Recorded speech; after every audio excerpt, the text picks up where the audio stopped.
Chart imitates life. At the end of this one, you can take a picture of your TV screen, cut it out, and tape it up on your refrigerator. Or get a magnet, stick it up there permanent. Ready? Chart imitates life. Here is what Republicans have done in government since the election in November. The great state of Texas has 42 facilities that provide abortions, among other women's health needs across the state. Today, the Republicans in the Texas Assembly voted again on legislation that is expected to close 37 of those 42 clinics. The bill now moves to the Senate, where the Republicans have the numbers to pass it there, too.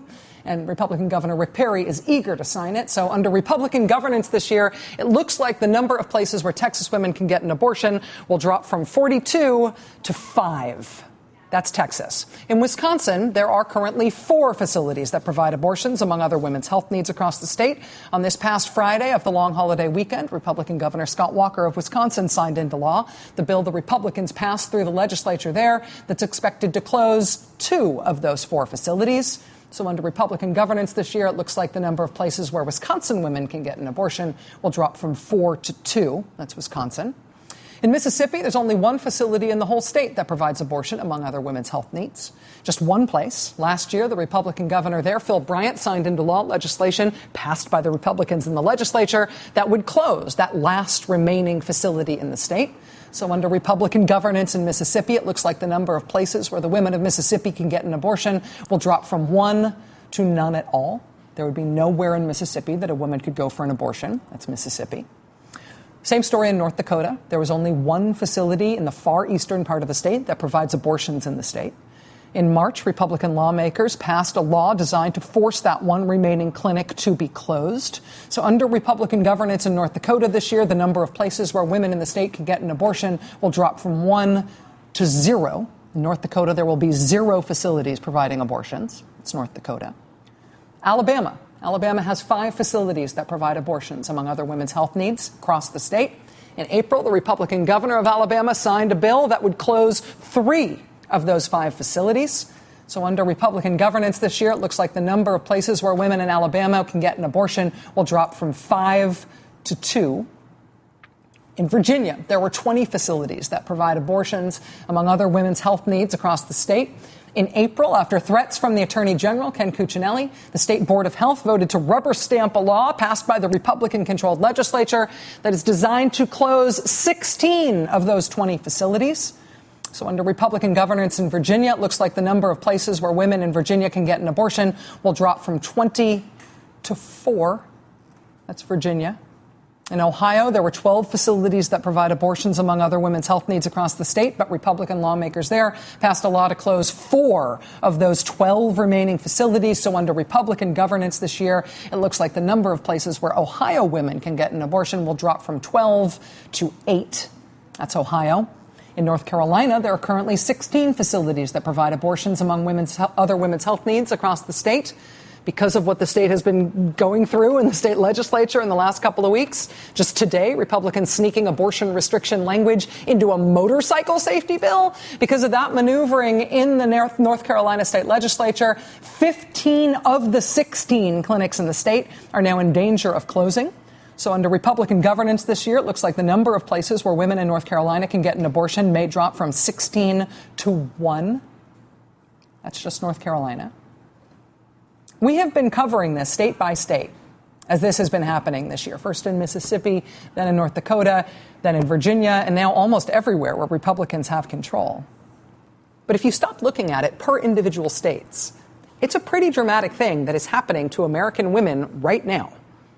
If instead of covering it just state by state, you put it all on the same map, look at what Republicans have set in motion just since the November election. This shows the current number of clinics where an American woman can access abortion now in states where Republicans are in charge and they've decided to go after that right. This is before the Republican Party's blitz to shut down clinics this year. And this is after. We have been covering this state by state, but we never before looked at the overall impact. This is what Republican governors and Republican legislators have done across the country. All of these trap laws that use targeted state regulations to shut down clinics, this is the impact. I mean, don't let anybody tell you, right? Look at that. Don't let anybody tell you that governing doesn't matter. Where Republicans have taken the reins of state power across the country, they have used it single-mindedly to shut down women's health clinics a might amain just since the last election. And it's not like we didn't have a national fight about this issue in that election. I mean, for their national ticket in 2012, the Republicans picked an anti-abortion hardliner ticket, a vice presidential contender who said he would even force rape victims to bear a rapist's child against their will, and a presidential contender who, for his part, pledged frequently to end Planned Parenthood. He said he would cut off federal funding for Planned Parenthood. He would end it. He said he would overturn Roe versus Wade. That's what he hoped for. The Democrats responded to the Republicans' initiatives in that front by stepping up their support for women's rights. President Obama addressing Planned Parenthood directly. Democrats running ads up and down the ticket, not just at the presidential level, but throughout the country, in Republican Democratic general election races all over the country, saying that Democrats would be the ones to defend women's right and ability to decide themselves on their own pregnancies without the government. Democrats warning across the country that a vote for Republicans would be a vote to ban abortion in this country. If Roe v. Wade was overturned, Congress passed a federal ban on all abortions, and it came to your desk, would you sign it? Yes or no? Let me say it. I'd be delighted to sign that bill. Banning all abortions? I'd be delighted to sign that bill. Trying to mislead us, that's wrong. But ban all abortions? Only if you vote for him. And it turns out even if you don't vote for him. Because, you know, in the last election, in November 2012, which was not that long ago, Mitt Romney lost in a landslide.